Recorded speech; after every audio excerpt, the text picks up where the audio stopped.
नमस्कार बंधु बान्धवी सकल मैं धनजित कलिता पोनप्रथमे आपनालोक सकलोके बहुत बहुत स्वागतम जनाइछु आरो আজি पुনৰ आपनालोকৰ মাজলে লৈ আহিछु গণিতৰ এটা খুবেই সুন্দৰ ক্লাস आशा কৰিছো যে আপোনালোকে সকলোৱে ক্লাসটো কৰি ভাল পাব। আজি আমি এই ক্লাসটোৰ জৰিয়তে আলোচনা কৰিবলৈ গৈ আছো অত্যন্ত গুৰুত্বপূৰ্ণ এটা চেপ্টাৰৰ ওপৰত,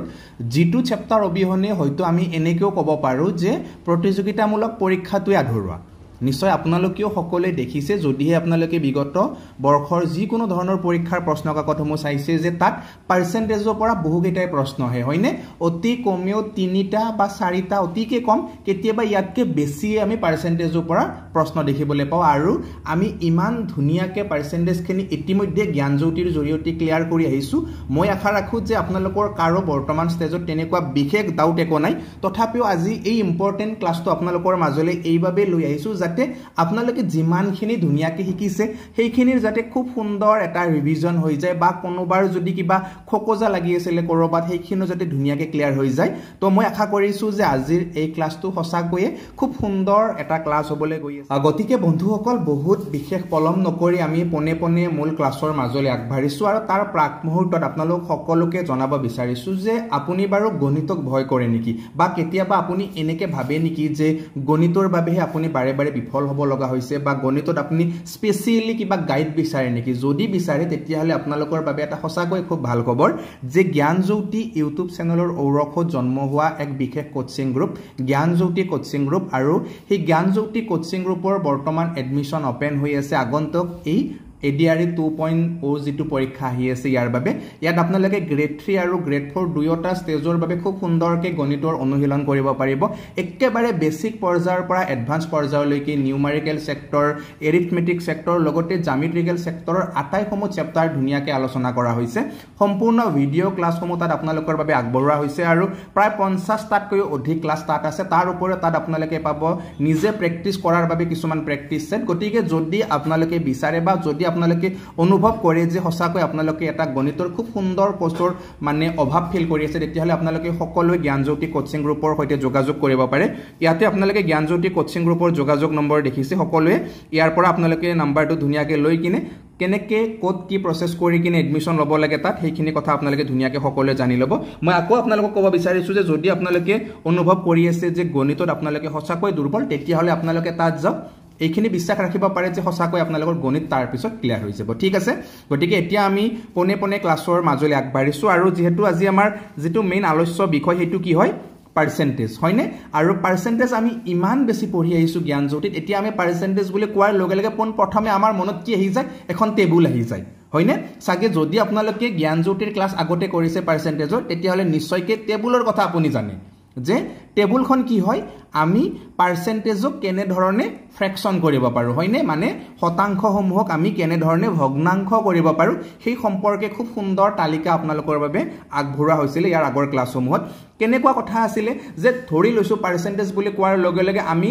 দৈনন্দিন জীৱনতো বহুত কথা তেনেকুৱাকৈ পাৰ্চেন্টেজ হিচাপে ব্যৱহাৰ কৰোঁ, যেনে 100% বস্তু এটাৰ আমাক দি দিয়ক, বা 50% বস্তু এটাৰ আমাক দি দিয়ক, হয়নে? আমি এনেকৈ নিশ্চয়কৈ কওঁ। এতিয়া যদি আমি কওঁ যে কোনোবা এটা বস্তুৰ 100%, তেতিয়াহ'লে কি হয় যে আমি সেই বস্তুটো সম্পূৰ্ণৰূপে গ্ৰহণ কৰিছোঁ, হয়নে? কোনোবা এটা বস্তু 100% লৈছোঁ, তাৰ মানে কি হয়? সেই বস্তুটোৰ আমি সম্পূৰ্ণৰূপে লৈ লৈছোঁ। আৰু যদি আমাক এনেকুৱাকৈ কয় যে কোনোবা এটা বস্তুৰ 50% হয়, তেতিয়াহ'লে কি হয়? বোলে আমি গম পাইছোঁ যে সেই বস্তুটো আমি 2 ভাগ কৰি কিনে সমানে 1 ভাগ লৈছোঁ। তো এইটো আছিলে প্ৰচেছ। আৰু এনেকুৱাকৈ মানে বহুকেইটা আপোনালোকক তাত ডাটা দিয়া হৈছিলে, যিসমূহ ডাটা যদি আপোনালোকে ভালকৈ মনত ৰাখি থয় তেতিয়াহ'লে মই ভাবোঁ যে পাৰ্চেন্টেজৰ যিসমূহ প্ৰশ্ন আপোনালোকে দেখিবলৈ পাব সেইসমূহ আপোনালোকে একেবাৰে চুটকিতে কৰিব পাৰিব, ঠিক আছে? যা নহওক বাৰু, আমি ধুনীয়াকৈ আগুৱাই গৈ থাকিম আৰু খুব সুন্দৰকৈ আমি কনচেপ্ট ৱাইজ ইয়াতে আপোনালোকৰ মাজলৈ লৈ আহিছোঁ। প্ৰতিটো কনচেপ্টৰ পৰা খুব বেছি 2-3টা এনেকুৱা ধৰণৰ প্ৰশ্ন আনিছোঁ যাতে আপোনালোকৰ সেইসমূহ খুব ধুনীয়াকৈ ক্লিয়াৰ হৈ যায়, লগতে ৰিভিজন এটা খুব ধুনীয়াকৈ হৈ যায়,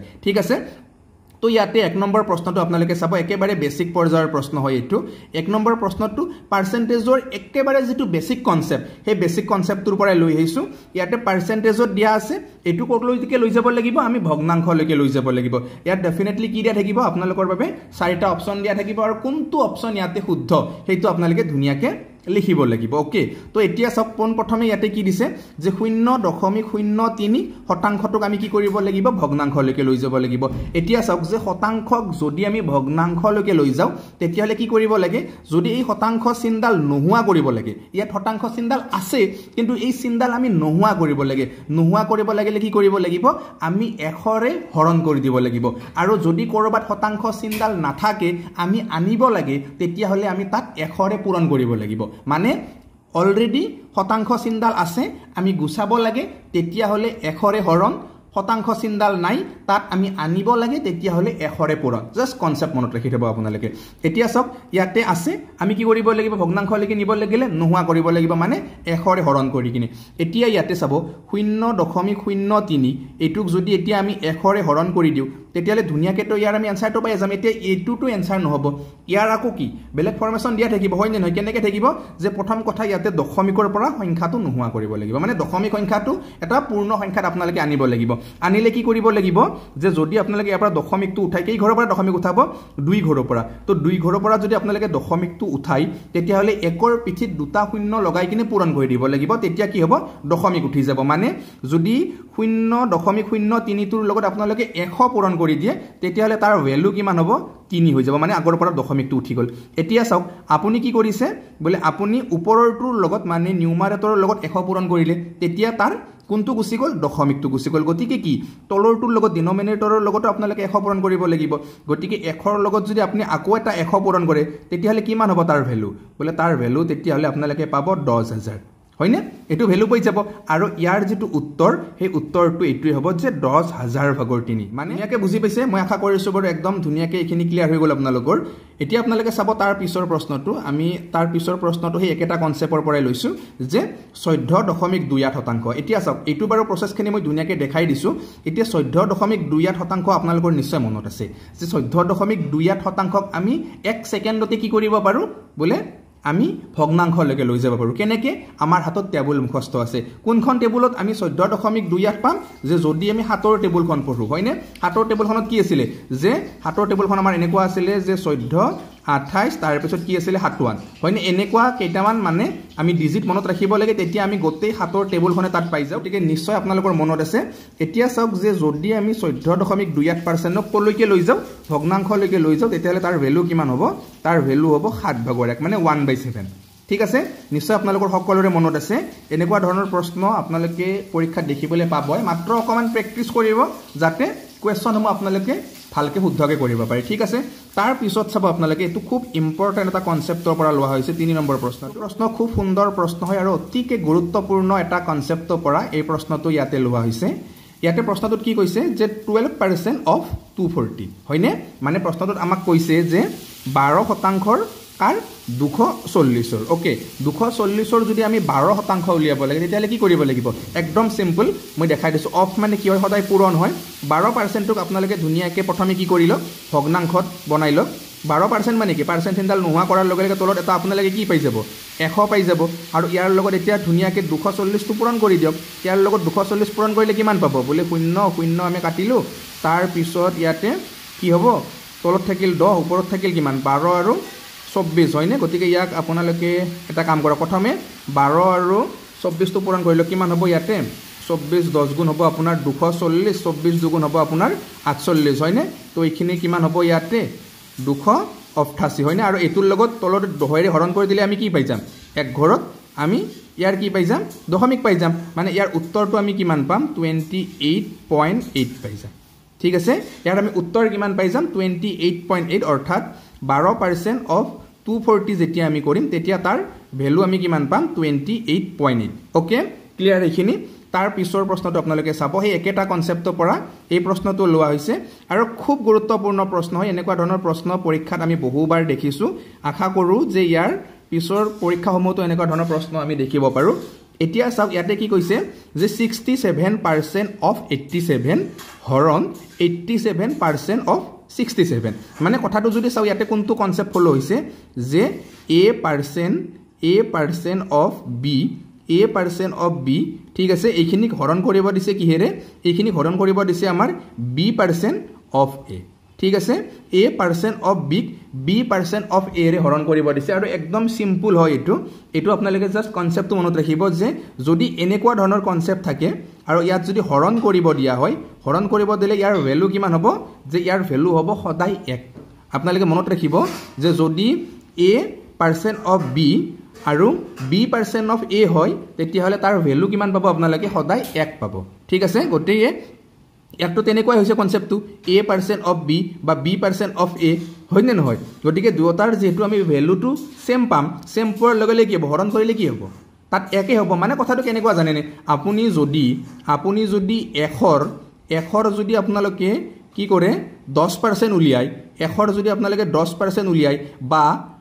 ইবাকে কাখত মই দেখাই দিছো 10ৰ যদি আপোনালোকে 100% উলিয়াই তেতিয়া হলে তাৰ ৰিজাল্টটো কি পাব একেই পাব না পাব জানো মানে এখৰ 10% আৰু কি হয় 10ৰ 100% কথাটো হেইটোই হয় মানে a% অফ b আৰু b% অফ a দুটা ভ্যালু বা দুটা ৰিজাল্ট কি হ'ব আপোনাৰ একেই হ'ব বস্তুটো বুজি পাইছে যে এখৰ 10% মানে যিমান হ'ব 10ৰ 100% মানে কিন্তু সিমানে হ'ব গটিকে ইয়াতো সেম কনসেপ্ট হৈছে বস্তুবিলাক ক্লিয়াৰ কৰি যাব আৰু আশা কৰিছো বাৰু আপোনালোকৰ এনেকুৱা কনসেপ্ট আগৰ পৰাই ক্লিয়াৰ হৈ আছে তো ইয়াতে যেহেতু দুটা ভ্যালু আমি সেম পাম সেম পোৱাৰ লগে কি হ'ব হৰণ কৰি দিলে তাৰ ৰিজাল্ট আমি কিমান পাম বলে ৰিজাল্ট আমি তেতিয়া 1 পাই যাম ঠিক আছে মানে এনেকুৱা কনসেপ্ট মনত ৰাখিব উত্তৰ কিমান হ'ব 1 হ'ব আমি ইয়াৰ পিছৰ কনসেপ্টৰ মাজলৈ আগবাঢ়িছো আৰু ইয়াতে আপোনালোকে ধুনিয়াকে চাব এই কনসেপ্টটো খুব গুৰুত্বপূৰ্ণ হয় এনেকুৱা ধৰণৰ প্ৰশ্ন আমি পৰীক্ষাত দেখাৰ খুবেই সম্ভাৱনা আছে ইয়াতে কি কৰিছে যে এটা সংখ্যা ইয়াতে আমাক ৰুটৰ ভিতৰত দি দিছে তাকো হেতু আকৌ কি কৰিছে দশমিকত দিছে হয়নে তাৰ পিছত তাৰ লগত এনেকুৱা আমি কি এটা সংখ্যা যোগ কৰিম যাৰ যেটো উত্তৰ পাম সেই উত্তৰটো কিমান হ'ব 1350% কাৰ 50 ঠিক আছে গটিকে ইয়াতো আপোনালোকে এটা কথা ধুনিয়াকে মনত ৰাখিব পাৰে একদম মজা কথা দিয়ক এইবিলাক যে 50ৰ 1350% বা 1350ৰ 50% দুটা কিন্তু একেই হয় বুজি পাইছেনে কথাটো আকৌ এবাৰ কৈছো ধুনিয়াকে মন দি শুনিব যে যদি আমি 50ৰ মানে পূৰণ গটিকে মই ডাইৰেক্ট পূৰণ চিহ্নডাল দি দিছো 50ৰ যদি আমি 1350% উলিয়াও ইয়াত আমি যেটো উত্তৰ পাম সেই একেটা উত্তৰ আমি ক'ত পাম যে যেতিয়া আমি 1350ৰ আমি কিমান উলিয়াম 1350ৰ যেতিয়া আমি 50% উলিয়াই দিম ঠিক আছে 1350ৰ যেতিয়া আমি 50% উলিয়াই দিম তেতিয়া আমি উত্তৰটো হিটুৱে পাম ঠিক আছে পুৰা ক্লিয়াৰ কে বুজিছে আপোনালোকে এটা শূন্য কমি গৈছিল দিয়ক ওকে এতিয়া চাব যে ইয়াৰ যেটো উত্তৰ সেই উত্তৰটো কি হ'ব প্ৰথমতে আমি এইখিনি জানিব লাগিব কাৰণ আমি এইখিনি পাম বুলি কৈছে হয় নে নহয় আমি এইখিনি পাম ক'ত এইখিনি কাম কৰিলে গটিকে প্ৰথমে আপোনালোকে এটা কাম কৰি লওক ইয়াতে এইটো কনসেপ্টত কৰে বা এইটোত কৰে একে কথা বা সিধাকে ভাবি লওক আপোনালোকে যে যেহেতু ইয়াতে এটা 50 আছে 1350ৰ 50% মানে কি সদায় আধা তো 1350ৰ আধা কিমান হ'ব বলে 1350ৰ যদি আমি আধা উলিয়াব লাগে তেতিয়ালে আমি কিমান পাম বলে আমি তেতিয়া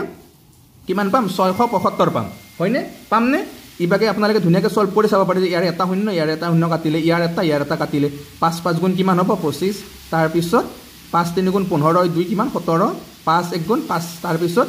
1 হয়নে কিমান হ'ব 5 1 6 গতিকে আমি কিমান পালো 675 পাই গলো অৰ্থাৎ ইয়াৰে এইখিনিৰ যিখিনি ভ্যালু ঠিক আছে এইখিনিৰ যেটো ভ্যালু এই ভ্যালুটো আমি কিমান পালো বলে 675 পালো একদম ক্লিয়াৰ ন মজাকে বুজি পাইছে এতিয়া চাওক যে 675 আমি এইখিনি পাব লাগিলে আমি এই ওয়াটত আমি এই যেটো ওয়াট আছে ইয়াত আমি এনেকুৱা কি এটা সংখ্যা ভৰাম এই সংখ্যাটো ভৰোৱাৰ লগে লগে এইখিনিৰ যেটো যোগফল সেই যোগফলটো কিমান হ'ব 675 হ'ব এতিয়া সব কাম ইয়াতে হে হোৱা নাই কাম আমাৰ অকমান আৰু আছে সেই কামটো কি হল যে প্ৰথমতে এই আন্ডাৰ ৰুটৰ ভিতৰত মানে আন্ডাৰ ৰুটত যেটো সংখ্যা আছে এই সংখ্যাটো আমি ৰুটৰ পৰা বাহিৰ কৰিব লাগিব মানে ৰুটৰ ভিতৰত থকা সংখ্যাটো আমি প্ৰথমে ৰুটৰ বাহিৰ কৰিব লাগিব এটা ৰুটৰ বাহিৰ আমি কেনেকৈ কৰিম তাকো সংখ্যাটো আছে দশমিকত এতিয়া আপোনালোকে এটা কথা মনত ৰাখিব যে যদি কেতিয়াবা এনেকুৱাকে যিকোনো নাম্বাৰ আন্ডাৰ ৰুট কৰি দিয়ে আৰু তাৰ পিছত যদিহে এনেকুৱাকে 25 থাকে তেতিয়া হলে আপোনালোকে মনত ৰাখিব যে যেটো নাম্বাৰ তাৰ মানে বৰ্গ মূলটো হ'ব ঠিক আছে যিটো তাৰ ৰুট নাম্বাৰটো হ'ব সেইটো যিটো এককৰ ঘৰ বা যিটো তাৰ ইউনিটৰ প্লেচ সেইটো সদায় কি হ'ব লাগিব 5 হ'ব লাগিব আপোনালোকে মনত ৰাখিব যে এককৰ ঘৰত 5 থকা যিকোনো সংখ্যা 5 হ'ব পাৰে আপোনাৰ মই বাগে দেখুৱাই দিছো 5 হ'ব পাৰে আপোনাৰ 15 হ'ব পাৰে আপোনাৰ 25 হ'ব পাৰে আপোনাৰ 35 হ'ব পাৰে আপোনাৰ 45 হ'ব পাৰে তো এনেকুৱা সংখ্যাবিলাক যেতিয়া আপোনালোকে বৰ্গ কৰিব তেতিয়া যিটো আপোনালোকে বৰ্গ সংখ্যা পাব তাৰ এই বৰ্গ সংখ্যাটো মানে লাষ্টৰ ফালে 25 দেখা পাব মানে 5 5 গুণ চালে আপোনালোকে 25 পাব 15 15 গুণ চালে আপোনালোকে কিমান পাব হে বলে 225 পাব বা 25 25 গুণ চালে আপোনালোকে কিমান পাব বলে 625 পাব ঠিক তেনেকুৱাকে যিমানে কৰি নাজকে এনেকুৱাকে লাষ্টত আপোনালোকে কি পাব বলে লাষ্টত আমি তাতে কি পাম মানে এনেকুৱাকে 25 দেখা পামি একেবাৰে 95 যদি আপোনালোকে পূৰণ কৰে তেতিয়াও তাত কিন্তু আপোনালোকে লাষ্টত আকৌ কি দেখিবলৈ পাব তেনেকুৱাকে 25 দেখিবলৈ পাব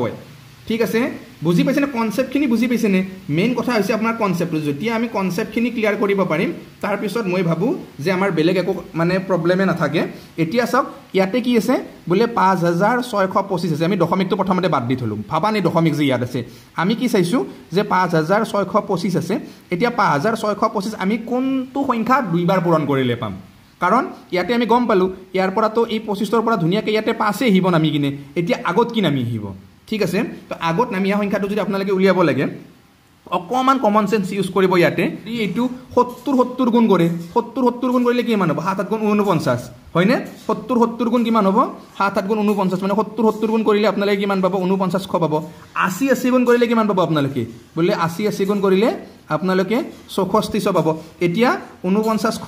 আৰু 6400 হয়নে নহয় 4900 আৰু 6400 ইয়াৰ মাজতে সংখ্যাটো আছে গতিকে 70 আৰু 80 ৰ মাজত কি আছে 70 আৰু 80 ৰ মাজত 5 টকা সংখ্যা কোনটো আছে 7 টো আছে গতিকে 75 মানে এতিয়া হয়তো আপোনালোকৰ বুজাত টান যেন লাগিছে কিন্তু এইটো কনসেপ্ট পঢ়াৰ লগে লগে মই ভাবো যে আপোনালোকৰ গতিখিনি ক্লিয়াৰ হ'ল কেনেকৈ ক্লিয়াৰ হ'ল জানেনে বস্তুটো চাব আপোনালোক মই আকৌ এবাৰ বুজাই দিছো যদি কাৰোবাৰ খকজা আছে এইখিনি ক্লিয়াৰ হৈ যাওক একেলগে মই সেইটোৱে বিচাৰো মানে ইয়াতে আছে আপোনাৰ 5625 আমি গম পাইছো যে লাষ্টত 25 আছে তাৰ মানে তাৰ এককৰ ঘৰটো কি হ'ব লাগিব 5 হ'ব লাগিব এতিয়া সংখ্যাটো ক'ত আছে 5000 তকৈ বেছি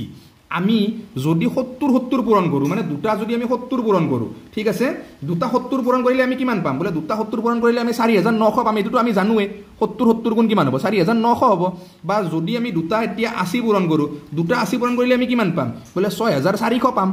হয়নে নহয় দুটা 80 পূৰণ কৰিলে আমি 6400 পাম এতিয়া সংখ্যাটো 70 আৰু 80 ৰ মাজতে আছে মানে দুটা 70 পূৰণ কৰিলে আমি 4900 পাও দুটা 80 পূৰণ কৰিলে আমি 6400 পাও গতিকে 5625 পাব লাগিলে কি 70 আৰু 80 ৰ মাজত পাম যেহেতু এতিয়া 5 থাকিবই লাগিব ইউনিটত গতিকে 70 আৰু 80 ৰ মাজত 5 টকা সংখ্যা কোনটো আছে বলে 75 এতিয়া আপোনালোকে প্ৰুফ কৰি চাওক সিধাই 75 যেতিয়া আপোনালোকে পূৰণ কৰিব দেখিব আপোনালোকে এইটোৱে 5625 হয়নে নহয় এতিয়া আমি কি গম পালো ইয়াৰ যেটো ৰুট পালো আমি ৰুট নাম্বাৰটো কিমান পালো বলে ইয়াৰ ৰুট নাম্বাৰটো পালো আমি 75 ঠিক আছে এতিয়া আপোনালোকে চাব ধুনিয়াকে যে এই যেটো 75 পালো এই 75 টো কি এতিয়া ইয়াতে আছে আপোনাৰ 4 ঘৰত দশমিক ৰুট কৰি দিলু দিয়াৰ লগে লগে ইয়াতে 2 ঘৰত দশমিক আহি যাব মানে 0 দশমিক আমি কিমান পালো 75 পালো দে 0.75 ৰ লগত আমি কি সংখ্যা যোগ কৰিম যাতে আমি এইটো পাও ঠিক আছে একদম সিম্পল কথা 675 ৰ পৰা আপোনালোকে 0.75 বিয়োগ কৰি দিয়ক হয়নে নহয় 0.75 টো যেতিয়া ইয়াৰ পৰা বিয়োগ কৰি দিব সিধাকে বিয়োগ কৰি দিয়ক আমি ইয়াতে দশমিক নাই দুটাৰ দশমিক দি কিনে 0 লগাই দিয়ক তাৰ পিছত ইয়াতে ধুনিয়াকে 0.75 হয়নে গতিকে এইখিনি যদি কৰে ইয়াৰ ভ্যালু কিমান পাব 10 ৰ 5 গলে 5 ইয়াতে থাকিল 9 9 ৰ 7 গলে 2 তাৰ পিছত ইয়াতে দশমিক নামি আহিল ইয়াতে 4 আছিল ন 4 থাকিব 7 টো 7 থাকিব আৰু 677.25 ঠিক আছে 677.25 আমি ইয়াৰে কি পাই গলো উত্তৰ পাই গলো তো মই আশা ৰাখিছো আপোনালোকৰ সকলোৰে ধুনিয়াকে ক্লিয়াৰ হৈছে এইটো একেবাৰে বেসিক কনসেপ্টৰ ওপৰত এটা ক্লাস আছিল পাৰ্সেন্টেজৰ মই আশা কৰিছো যে আজিৰ ক্লাসটো আপোনালোকে ধুনিয়াকে বুজি পাইছে মই দিঘল নকৰো বাৰু আজিৰ ক্লাসটো ইয়াৰ পিছত বহুখিনি গুৰুত্বপূৰ্ণ কনসেপ্ট আপোনালোকৰ লৈ আগবঢ়াম মানে ইয়াৰ পিছৰ যেটো কনসেপ্ট হ'ব হেতু কনসেপ্ট আমি এডিশন সাবট্ৰেকশন বা এডিশন সাবট্ৰেকশন যদি আমি দুইটাই কৰো এটা কনসেপ্টত তেতিয়া হলে কেনেকুৱা কি হ'ব তো এনেকুৱা ধৰণৰ কনসেপ্টৰ ওপৰত আমি ধুনিয়াকে ইয়াৰ পিছৰ ক্লাসসমূহ কৰি যাম তাৰ পিছত আছে আমাৰ আকৌ ইলেকশন কনসেপ্ট পপুলেশন কনসেপ্ট এক্সামৰ কনসেপ্ট হয়নে এনেকুৱা ধৰণৰ বিভিন্ন কনসেপ্ট আছে সাকসেসিভ কনসেপ্ট এটা আছে বা প্ৰাইস এণ্ড কনজাম্পশন ৰিলেটেড এটা কনসেপ্ট আছে তো পাৰ্সেন্টেজৰ পৰা বিভিন্ন কনসেপ্ট আছে আমি আটাইসমূহ কনসেপ্টে ধুনিয়াকে আলোচনা কৰি যাম আজি বাৰু অকমান বেছি বহলভাৱে আলোচনা কৰিলে বাৰু ক্লাসটোত কিন্তু ইয়াৰ পিছৰ ক্লাসসমূহত আমি যাতে এটা কুইক ৰিভিজন টাইপত কৰিব পাৰো তেনেকুৱাকে আমি আগুৱাই যাম খুব স্পিডত যাব যত্ন কৰিম নহলে হয়তো পৰীক্ষালৈকে আমাৰ শেষে নহব হয়নে গতিকে ধুনিয়াকে আপোনালোকে আহিব ধুনীয়াকৈ ক্লাছসমূহ চাব যদি ভাল লাগে আপোনালোকৰ লগৰ বন্ধু বান্ধৱীৰ মাজলৈ ভিডিঅ'সমূহ শ্বেয়াৰ কৰিব সেইখিনি আশা ৰাখিছোঁ বহুত দীঘল নকৰোঁ বাৰু কথাখিনি শেষত পুনৰ আপোনালোকক ক'ব বিচাৰিছোঁ যে যদি আপোনালোকে জ্ঞানজ্যোতি কোচিং গ্ৰুপৰ সৈতে জড়িত হৈ গণিতখিনি শিকিব বিচাৰে একেবাৰে সোনকালে আপোনালোকে জ্ঞানজ্যোতি কোচিং গ্ৰুপত জইন হৈ লওক তাত আপোনালোকে একেবাৰে বেছিকৰ পৰা ক্লাছসমূহ ধুনীয়াকৈ পাব আৰু আটাইসমূহ চেপ্টাৰে তাত ইনক্লুড আছে নিউমাৰিকেলছৰ বা এৰিথমেটিকৰ লগতে জামিট্ৰি সকলোখিনি চেপ্টাৰ তাত আপোনালোকৰ বাবে ইনক্লুড আছে প্লাছ ধুনীয়াকৈ আপোনালোকে তাত প্ৰেক্টিছ ছেটসমূহ কৰিব পাৰিব আপোনালোকৰ বাবে সেইসমূহো আগবঢ়োৱা হ'ব ঠিক আছে যাতে গণিতখিনি সকলোৰে পৰা খুব ধুনীয়াকৈ ষ্ট্ৰং পইণ্ট হৈ উঠে তাৰ বাবে ভালকৈ প্ৰিপাৰেশ্যন কৰক এইখিনিয়ে গতিকে ইয়াৰ পিছৰ ক্লাছত আপোনালোক সকলোকে লগ পোৱাৰ আশা ৰাখি আজিলৈ জনাইছোঁ আপোনালোক সকলোকে বাই বাই জয় আই অসম